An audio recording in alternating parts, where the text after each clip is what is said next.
Form দিয়ে গেছে। আমি তো 2000 সালে পরে এসেছি। আমার মেয়ে ছাড়া আমি কি করে থাকবো? আমি কোথায় যাব আমার মেয়েকে ছাড়া? আমার মেয়ে কোথায় যাবে বলো? আমার আমার এই ছোট বাচ্চাকে রেখে আমি কোথায় যাবো? কি মা, আমি তোমার ছেড়ে কোথাও যাবো না মা। আমি তোমার ছেড়ে কোথাও যাবো না মা। আমি কোথাও যাবো না তোমার ছেড়ে মা। আমি তোমার ছেড়ে কোথাও যাবো না মা। আমি কোথাও যাবো না, আমার মেয়েকে ছাড়া কোথাও যাবো না। আচ্ছা, আমার মেয়ে যদি আমার সঙ্গে যায় তাহলে ওর বাবাকে ছাড়া কি করে থাকবে বলো?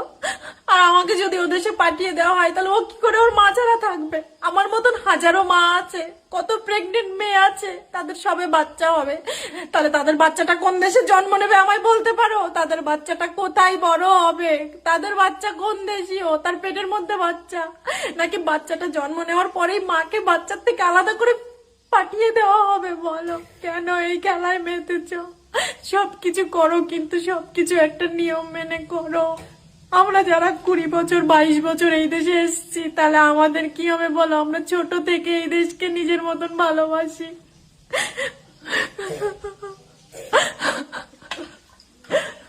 আচ্ছা, আমার আমার দাদা তো দেশীয়, সেই ছোটবেলায় এসছে। আমার বৌদির সবে বাচ্চা হবে, তাহলে আমার দাদাকে পাঠিয়ে দেওয়া হবে, তাহলে সেই বাচ্চাটা তার বাবাকে পাবে না বলো? সেই বাচ্চাটা তার বাবাকে পাবে না,